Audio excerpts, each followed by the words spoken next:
Bonjour, bienvenue à vous pour ce temps de méditation et de parole, temps auquel Dieu nous invite et nous attend. Je te demande, Seigneur, des mots, des encres pour l'espérance. Je te demande, Seigneur Dieu, de secouer mes jours, de secouer mes nuits pour le service des autres et de ton nom. Je te demande, Seigneur Dieu, des questions, des exigences qui me tournent vers la vie. Viens me rencontrer ici et maintenant dans ta parole qui donne la vie. Amen. Nous lisons aujourd'hui dans l'Évangile selon Matthieu au chapitre 21. Qu'en pensez-vous ? Dit Jésus. Un homme avait 2 fils. Il s'adressa au premier et dit : Mon enfant, va travailler dans la vigne aujourd'hui. Celui-ci répondit : Je ne veux pas. Plus tard, il fut pris de remords et y alla. L'homme s'adressa alors au second et lui dit la même chose. Celui-ci répondit : Bien sûr, maître. Mais il n'y alla pas. Lequel des deux a fait la volonté du Père ? Ils répondirent : Le premier. Jésus leur dit : Amen, je vous le dis, les collecteurs des taxes et les prostituées vous devancent dans le royaume de Dieu. Car Jean est venu à vous par la voie de la justice, et vous ne l'avez pas cru. Ce sont les collecteurs des taxes et les prostituées qui l'ont cru. Et vous qui avez vu cela, vous n'avez pas eu de remords par la suite, vous ne l'avez pas cru davantage. Il dit non avec la tête, mais il dit oui avec le cœur. Jacques Prévert avait peut-être connaissance de cette histoire, de cette petite parabole que Jésus raconte. On se trouve à ce moment de l'Évangile selon Matthieu, à une situation de confrontation en fait entre Jésus d'une part et les maîtres de la loi, les pharisiens, les prêtres d'autre part. Cet échange qui va durer un certain temps et qui va amener Jésus à raconter cette histoire parmi d'autres, en fait commence avec la question que ses adversaires lui posent. De quelle autorité est-ce que tu prends la parole ? Quelle est l'autorité sur laquelle tu te fondes pour nous enseigner ? Et donc Jésus va raconter cette histoire et puis d'autres. Alors, cette petite histoire qui met en scène un père avec ses 2 fils, la même demande est formulée aux 2 fils. Va travailler dans ma vigne. Le premier dit non et y va quand même. Le deuxième dit oui et n'y va pas. Lequel a fait ce qu'il faut ? Demande Jésus au maître de la loi et aux prêtres.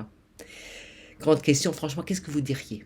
Sur qui est-ce qu'on peut compter ? La réponse a l'air simple, peut-être qu'elle ne l'est pas tant que ça. Alors, avant de nous occuper tout de suite de la réponse des pharisiens et des maîtres de la loi, petit détour par la vigne, parce que l'image qu'utilise Jésus dans cette parabole n'est pas du tout anodine.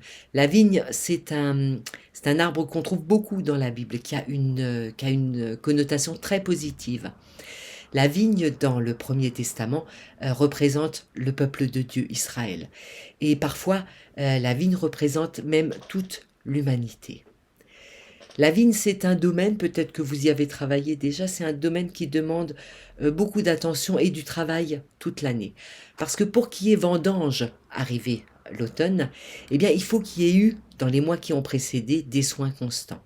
Il faut d'abord tailler la vigne en hiver, ne garder que certains rameaux, attacher ces rameaux quand la vigne recommence à revenir à la vie, guetter les maladies, bien entendu, et puis retirer les feuilles quand à l'été la vigne produit beaucoup de feuilles, il faut retirer un certain nombre de feuilles pour que les raisins puissent mûrir et produire beaucoup de fruits.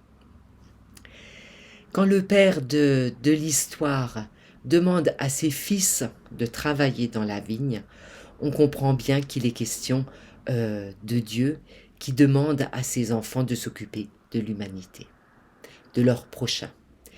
Aimer Dieu et son prochain.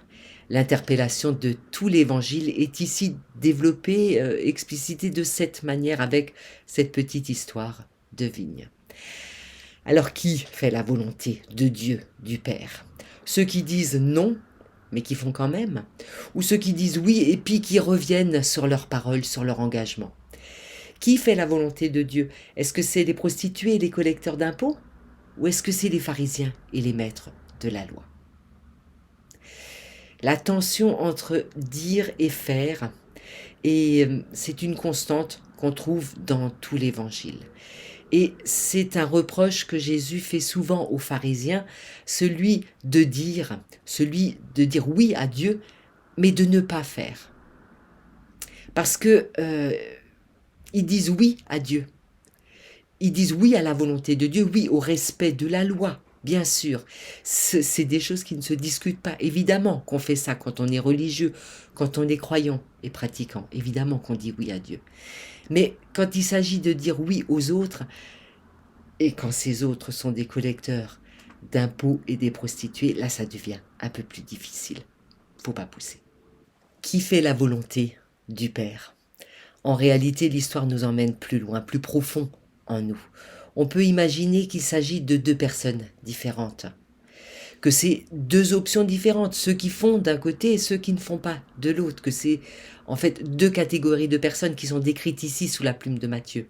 Mais peut-être que Matthieu veut nous parler des contradictions de tout être humain, qu'il nous parle ici de la quête de la vérité de chacun. La vérité étant le fait d'être en accord avec ce qu'on dit, d'être cohérent, juste conséquent, de cette quête de la vérité que chacun porte en soi, celui d'accorder ses mains avec son cœur, de dire ce qu'on fait et de faire ce qu'on dit.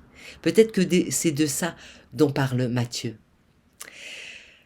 Et Matthieu nous dit que, en réalité, tout être humain, à un moment ou à un autre, est confronté à ces deux options et qu'il fait parfois le choix de dire oui et de ne pas faire, et que parfois il fait le choix de dire non et de faire quand même.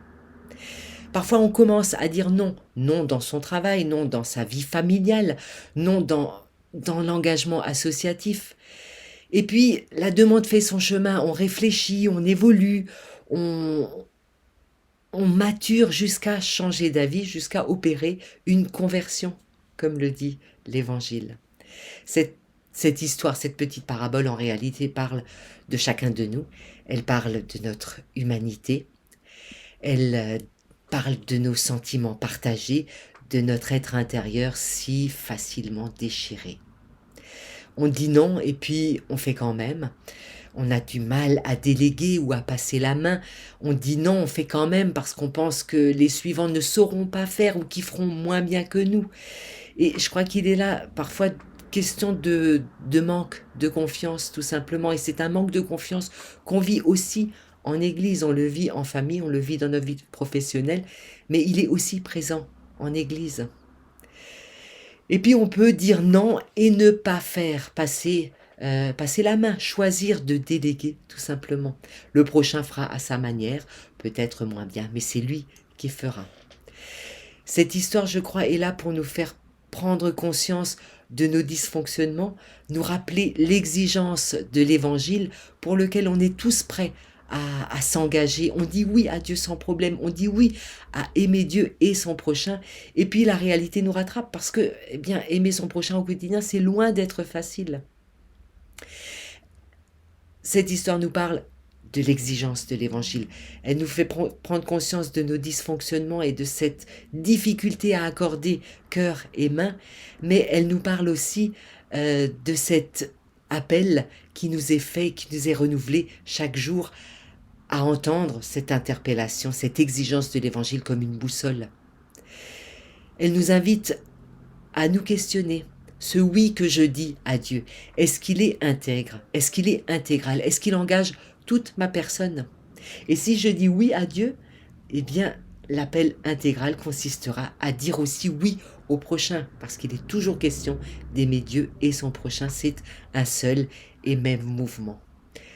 On réalise l'exigence de cet appel, on réalise ce que ça attend de notre part, mais on réalise aussi que c'est un chemin sur lequel on marche, sur lequel on s'engage, et cette boussole qui nous est donnée. Le message de Jésus, l'Évangile, demande cohérence, unité, conséquence. C'est le chemin de vie sur lequel nous sommes engagés pour une vie pleine et entière avec cette boussole. Prions ensemble. Il ne faudrait pas que notre prière soit une manière de rester en retrait, en te laissant le soin de faire tout le travail, Père. Aussi donne-nous le courage, là où nous vivons chaque jour, de prendre position au nom de notre foi. Donne-nous le courage d'ouvrir nos yeux sur l'injustice qui vienne du pouvoir ou de l'argent. Ne nous laisse pas au repos tant que notre foi n'imprime pas son exigence sur l'éventail de toute notre vie. Nous t'en prions, aide-nous à être des croyants dans la pratique de chaque jour. Élargis l'espace de nos vies, élargis l'espace de notre prière aux dimensions du monde pour que beaucoup y trouvent leur place. Employons notre temps à rêver, employons notre énergie à prophétiser, employons notre espérance à avoir des visions d'amour, de paix et de justice. Employons notre vie à affirmer avec joie Jésus-Christ est Seigneur. Allez dans sa paix et bon dimanche à tous.